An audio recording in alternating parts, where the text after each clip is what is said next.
이 시간 저희들에게 주신 하나님의 말씀은 출애굽기 23장 14절부터 16절까지 말씀입니다. 너는 매년 3번 내게 절기를 지킬지니라. 너는 무교병이 절기를 지키라. 내가 내게 명령한 대로 아비월의 정한 때에 이래 동안 무교병을 먹을지니 이는 그 달에 네가 애굽에서 나왔음이라. 빈손으로 내 앞에 나오지 말지니라. 맥추절을 지키라. 이는 내가 수고하여 밭에 뿌린 것에 첫 열매를 거둠이니라. 수장절을 지키라. 이는 내가 수고하여 이룬 것을 연말에 밭에서부터 거두어 저장함이니라. 아멘. 우리의 고백이 되기를 원합니다.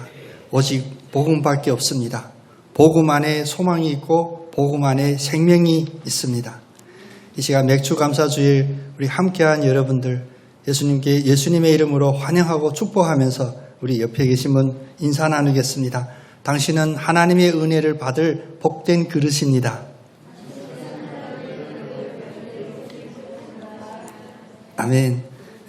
그냥 그릇이 아니라 큰 그릇이 될 줄로 믿습니다. 그 그릇에는 세상의 욕심이나 세상의 어떤 유혹들이 담겨져 있는 것이 아니라 우리가 할렐루야 찬양대가 찬양했듯이 오직 소망과 생명이 담겨지는 그런 복된 그릇 다 되시기를 축복합니다.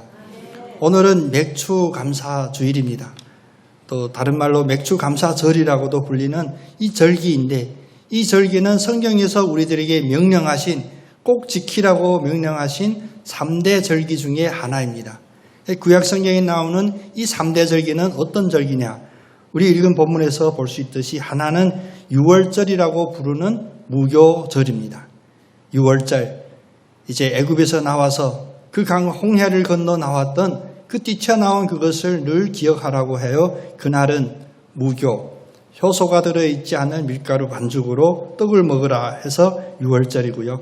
두 번째는 바로 오늘 맥추절입니다. 이 맥추절은 말 그대로 밀을 밭에 뿌렸을 때 첫 열매가 맺혀진 것을 감사하고 그것을 기억하는 그런 절기고요. 또 하나는 수장절인데 이것은 연말에 밭에서 거둔 모든 곡식을 창고에 저장할 수 있게 넘친다라는 그 은혜에 감사하여 드리는 그런 절기입니다. 이 세 절기 모두가 핵심이 있다면 다 감사의 절기입니다. 이 감사는 하나님께 드리는 것인데 다시 돌이켜보면 이 세 절기를 지킴이 누구에게 유익이 될까요? 하나님이 이 세 절기를 통하여 우리가 드리는 그 작은 미약한 그 감사 때문에 이것을 명령했을까요? 아닙니다. 이 세 절기의 유익은 바로 이 세 절기를 지키는 우리들에게 그 유익이 있습니다. 유월절을 지키고 맥추절을 지키고 수장절을 지키는 하나님의 백성에게 하나님이 복주심이 임하기 때문입니다. 사실 이스라엘은 척박한 땅입니다. 지리적으로 농사 지을 수 있는 그런 땅이 아니에요. 돌도 많고 또 바람도 쓰고. 그러나 그 땅에서 살았던 사람들이 원래는 유목민이었죠. 여기저기 계절에 따라 풀 있는 곳을 따라다니며 목축업으로 했던 이 유목민 이스라엘 민족이 하나님이 인도하시는 가나안 땅으로 들어가면서부터 그들의 삶이 완전히 바뀝니다.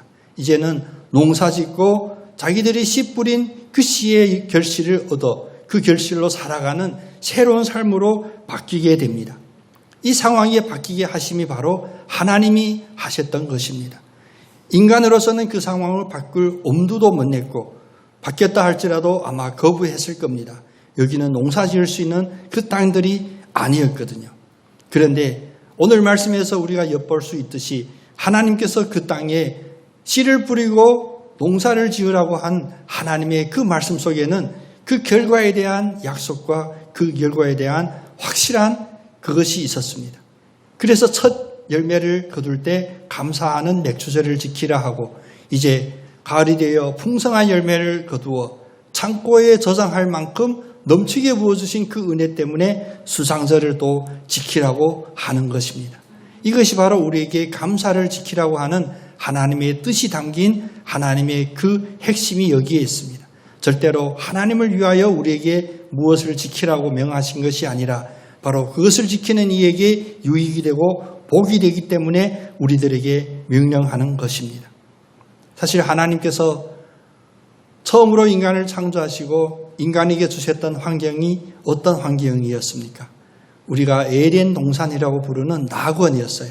거기에는 먹을 것도 많고 거기에는 어떠한 원수의 침해도 있을 수가 없고 아픔도 없고 또 일할 수도 있고 또 일한 결과로 열매를 따먹을 수도 있을 뿐만 아니라 배필이 되는 또 부부도 허락하시고 가정도 허락해 주셨습니다. 그런데 이 에덴 동산의 행복의 삶이 오래 지속되지를 못했습니다. 그 이유는 여러분 다 아시죠? 에덴 동산에서의 인간의 이 행복한 삶이 왜 끝났을까요? 왜 에덴 동산에서 추방되었을까요? 우리는 교리적으로 죄의 유혹에 빠져 범죄하였다라고 고백합니다. 맞는 이야기입니다. 교리적으로는 죄 때문에 에덴 동산에서 추방되었습니다. 그러나 이 교리를 좀 더 쉬운 우리의 마음에 확 닿는 그런 말씀으로 바꾼다면 죄 때문에라고 하는 이 교리를 더 쉬운 말로 사람이 에덴 동산에서 감사가 없었기 때문이다 라고 이야기할 수가 있습니다. 여러분 행복을 꿈꾸시죠? 행복한 환경을 그려보기도 합니다. 그런데 그 환경이 우리에게 주어졌을 때 에덴 동산에서 이미 우리에게 거울로 알려줍니다. 그 감사함이 넘쳐야 될 그곳에서 감사함이 없었습니다. 각종 풍성한 먹을 것이 있음에도 감사함이 없었고 또 자기가 일하고 일한 대가대로 누릴 수 있는 그런 풍족한 환경 속임에도 불구하고 다른 무엇인가를 찾고 그래서 뱀을 만나게 됩니다. 뱀 돕는 배필을 사랑하는 사람을 주셔서 행복한 가정을 이루기도 했지만 그 행복한 가정이 오히려 그 유혹에 서로 보태주는 불에 기름을 붓는 오히려 그런 안 좋은 환경으로 바뀌게 되었습니다. 그 속에는 무엇이 있었느냐? 감사가 없으면 신앙은 유혹에 약하게 됩니다. 여러분의 삶 속에도 감사함이 넘치지 않으면 불평, 불만 이런 죄의 유혹에 연약하게 됩니다. 그래서 오늘 다시 하나님의 이 말씀이 우리에게 선포되면 우리가 잊을 뻔한 우리가 점점 줄어드는 그 감사를 다시 회복시켜 주시고 그 감사의 결과는 하나님께 유익이 되는 것보다 감사드리는 우리들에게 다시 한번 유익이 되는 감사하는 자로 우리를 가르치려는 하나님의 말씀에 있습니다. 우리가 감사하는 자가 되면 마귀가 틈타지 못하고 우리에게 공급되는 하나님의 은혜의 통로가 막히지 않고 또 하나님의 주시는 그 복을 충분하게 누리며 행복한 삶으로 살 수 있기 때문입니다. 오늘 맥주 감사절을 지키라 하신 하나님의 이 명령의 말씀이 우리에게 감사하는 자가 되라라는 사랑의 마음으로 받아들여지기를 원합니다. 이스라엘뿐만 아니라 오늘 이 자리에 앉아 계신 여러분에게도 똑같이 적용이 되고 예수 그리스도가 다시 오실 그날까지는 이 명령이 우리들에게 늘 적용이 되고 우리의 삶이 되어야 합니다. 그 삶은 무엇이냐? 어떤 율법적으로 재단하는 많은 것들이 아니라 바로 감사하는 사람으로 사는 것입니다. 우리 자기 자신에게 축복하면서 한번 믿음으로 한번 고백해 볼까요? 감사하는 사람이 되겠습니다. 아멘. 물론 우리가 감사하는 사람이 되겠습니다라는 이 고백을 할 때 내가 아직 감사하지 못하는 부분이 많이 있기 때문이기도 합니다. 그래서 하나님께서는 오늘 계명의 말씀을 보면 매년마다 내 평생에 한 번 지켜라가 아니라 1년에 한 번씩 이 절기를 지키라고 해요. 우리를 너무나 잘 아시는 하나님, 죄의 유혹에 너무나 연약한 우리를 아시고 다시 감사한 사람으로 돌이킬 수 있도록 유월절도 주시고 맥주절도 주시고 수장절도 주시는 그 하나님, 그래서 우리는 더욱더 감사할 수 있어야 합니다. 우리 성도들의 감사를 보면 어떤 분은 이렇게 요약했더라고요. 성도들의 감사는 3가지 감사가 있다고 해요.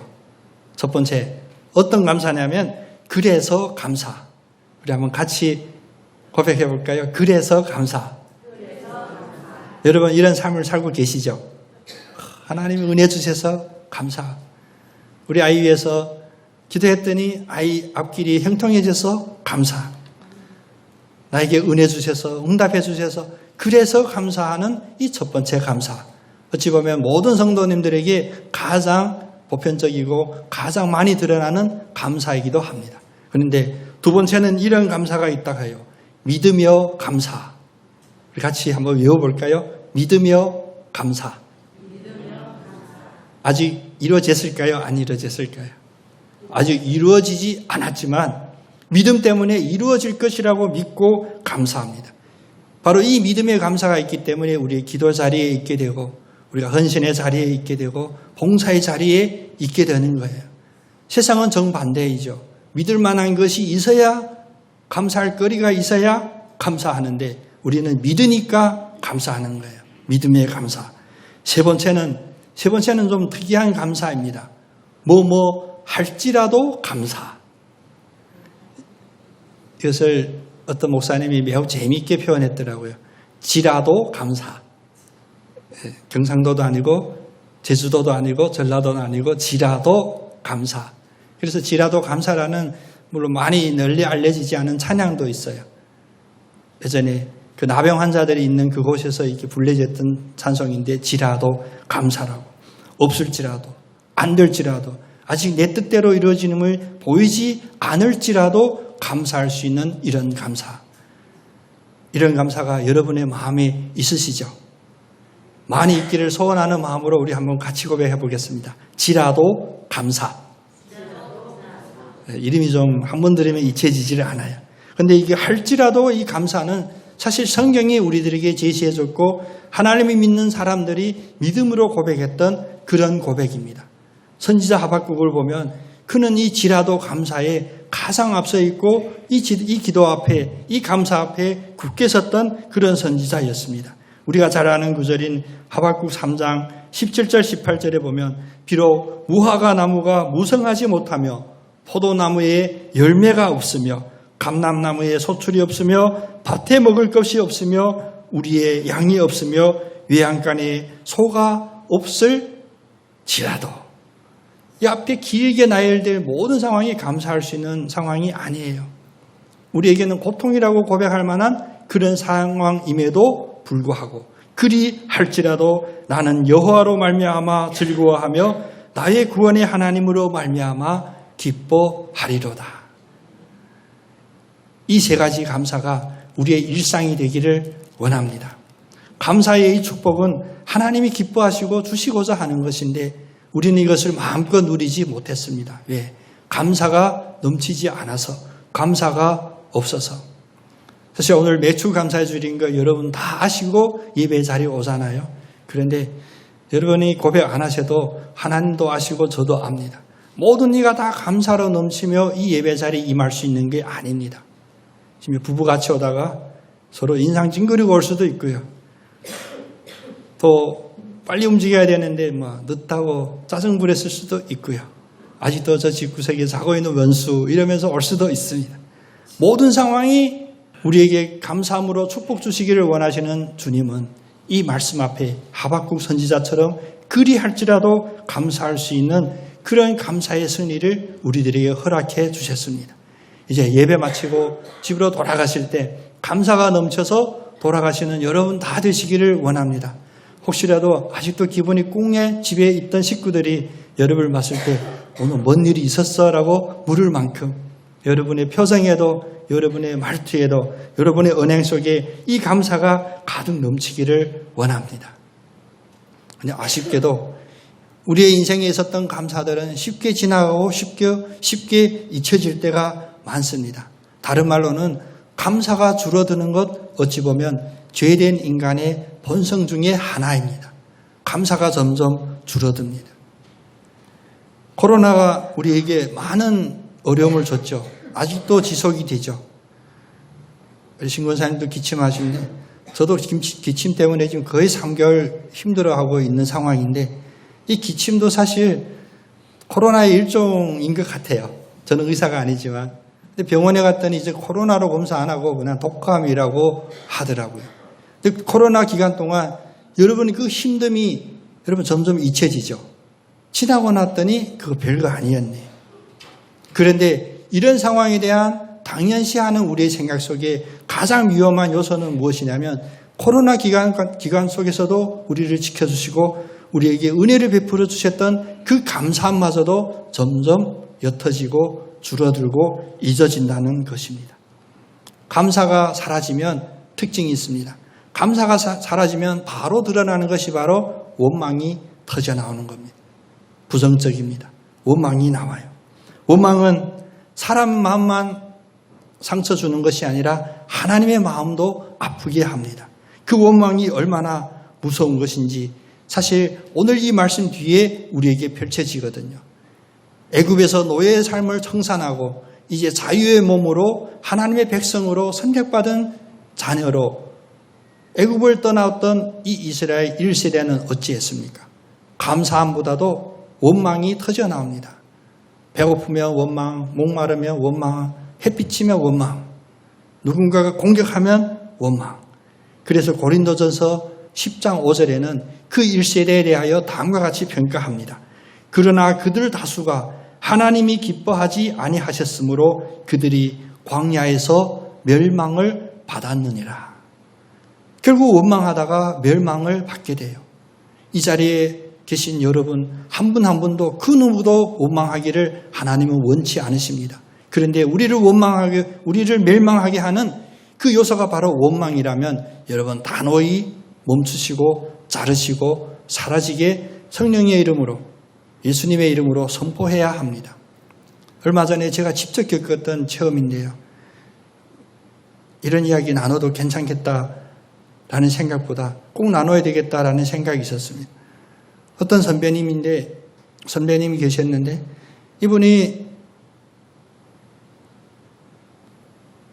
다른 한 선배님에 대하여 되게 이렇게 부정적으로 표현하더라고요. 다시는 얼굴도 안 보겠다고 하는 거예요.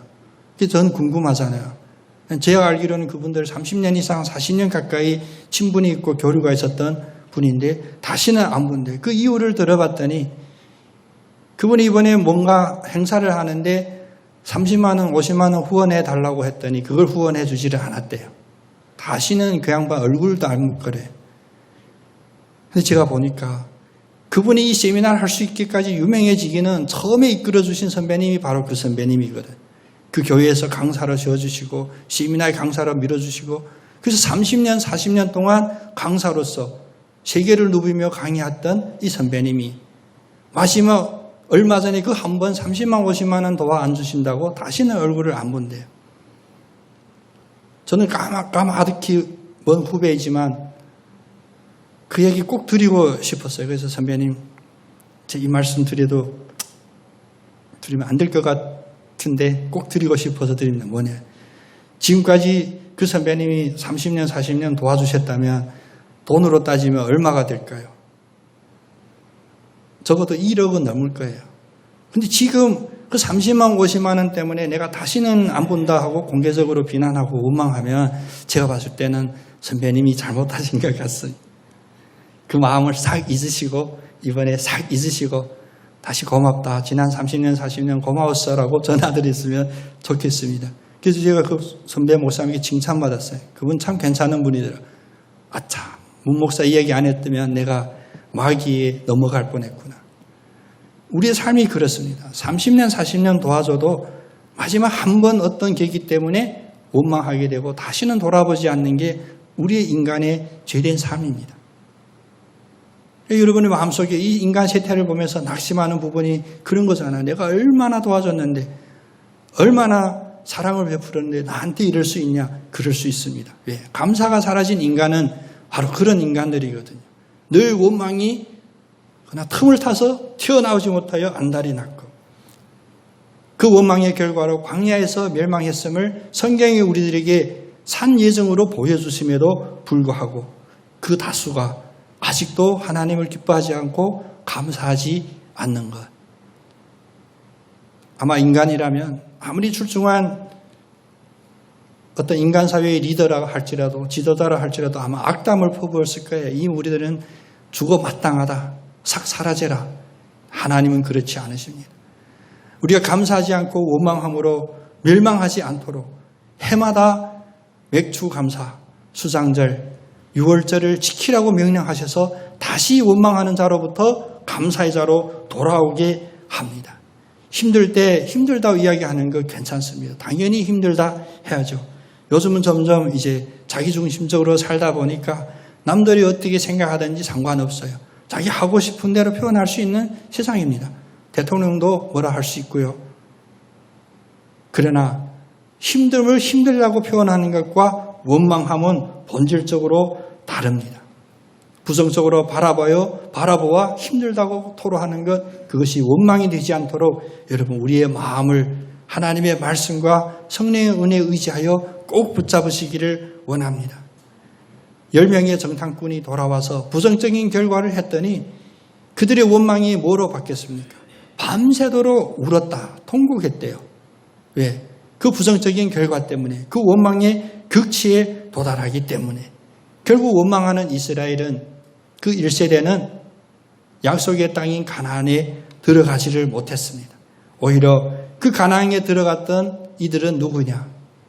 바로 어른들이 원망하고 있을 때 세상 물정도 모르고 뭐가 뭔지 몰라 원망하지 않고 있었던 그 어린 아이들이, 그 다음 세대들이 약속의 땅에, 축복의 땅으로 들어갑니다. 물론 그들을 이끌고 갔던 그 2명, 10명의 정탐꾼과 달리 악상황 속에서도 긍정적으로 바라보고 할 수 있다. 하나님 함께 하시면 우리에게 감사의 제목이 될 수 있다라고 고백했던 여호수아와 갈렙. 오늘 이 이야기가 나 주일학교 아이들에게, 우리 손자들에게 이야기해 줄 수 있는 재미있는 이야기가 아니라 우리의 삶의 일부분이 되기를 원합니다. 주 안에서 항상 감사하는 자가 승리하는 자입니다. 주 안에서 늘 감사로 승리하는 여러분 다 되시기를 원합니다. 원망이 망하는 길이라 한다면 감사는 살리는 길입니다. 원망이 우리를 쓰러뜨린다면 감사는 우리를 일으켜 세우십니다. 예수님이 우리에게 직접 본을 보여주신 모든 사역에도 사실 여러분 자세히 보시면 그 첫 시작이 무엇이냐? 바로 감사입니다. 광야에 수천 명의 사람들이 예수님의 그 말씀을 사모하여 있었을 때 이제 밥 먹어야 될 시간이 됐어요. 우리가 잘 아는 오병이어의 기적이 일어나기 그 첫 시작이 무엇이었나요? 예수님이 그 떡과 물고기를 들고 축사하시고 감사함을 먼저 드렸습니다. 하늘을 우러러 축사하다라고 하는 이 축사는 바로 감사의 기도를 먼저 드렸다는 겁니다. 오병이어의 역사에서 우리는 그 결과에 주목하지만 그 결과가 있기까지 첫 시작의 원인이고 동기가 되고 목적이 되는 기반은 어디에서냐? 바로 축사한 그 하나님의 감사하는 제목을 먼저 드림에 있었습니다. 오늘 우리가 성찬으로 함께 나눌 텐데 성찬하실 때 주님도 똑같습니다. 이제 내 살, 내 피를 너희들이 먹고 마셔라 라는 우리 인간으로서는 감당할 수 없는 그런 영적인 사역을 감당할 때 왜 감당할 수 있었냐? 먼저 잔을 가지고 감사 기도를 드리시고, 여러분 감사가 우리를 살리고 감사 가운데 승리가 있음을 우리가 확신하고 우리의 마음에 새기기를 원합니다. 그래서 우리가 기독교의 표징인 십자가, 로마인에게는 가장 극한 형틀이고 사망을 상징하는 그 십자가를 바라보면서도 우리에게는 소망이 되고 생명이 되는 그 이유는 십자가를 바라볼 때 먼저 우리의 마음에 솟아오르는 생수와 같은 그 감사 때문입니다. 여러분 얼굴 표정에 감사가 있기를 원합니다. 여러분의 말투에 감사가 있기를 원합니다. 여러분이 손과 발이 행하는 모든 일에 감사가 있기를 원합니다. 결코 물질적으로 양이 많아서 감사하는 것 아닙니다. 특별히 맥주 감사는 오늘 말씀 그대로 내가 씨를 뿌렸는데 그 씨가 첫 열매를 맺었으니 감사합니다 라는 감사예요. 아직 가을이 아닙니다. 얼마 많은 열매를 맺을지는 인간으로서는 알 수 없습니다. 그러나 첫 열매가 맺어서 드리는 이 감사, 얼마나 기쁜 감사의 씨앗입니까? 성경이 말하는 이 씨앗 때문에 우리에게 30배, 60배, 100배의 결실이 임하게 됩니다. 풍성해질 때까지, 감사해질 때까지 기다릴 거야. 하염없이 기다릴 수 있습니다. 그러나 우리가 앞에 했던 그래서 감사하는 것도 좋고 믿으니 감사하고 더욱 중요한 그러할지라도 감사할 수 있는 우리의 이 감사가 맥주 감사절에 우리의 감사가 되기를 원합니다. 여러분, 첫 열매 때문에 기뻐하고 감사할 수 있는 그런 넉넉한 그릇이 되기를 원합니다. 오늘 첫 열매에서 소망을 바라보고 첫 열매에서 생명을 얻고 첫 열매에서 우리에게 더 좋은 것을 주실 그 하나님을 기대하는 감사가 풍성해지기를 원합니다. 하나님이 열매를 맺을 수 있도록 환경을 조성해 줌을 늘 믿고 살 때 우리에게는 첫 열매 때문에도 감사, 마지막 풍성하게 주시는 그 추수 때도 감사할 수 있는 우리의 살아있는 믿음의 삶이 되기를 원합니다.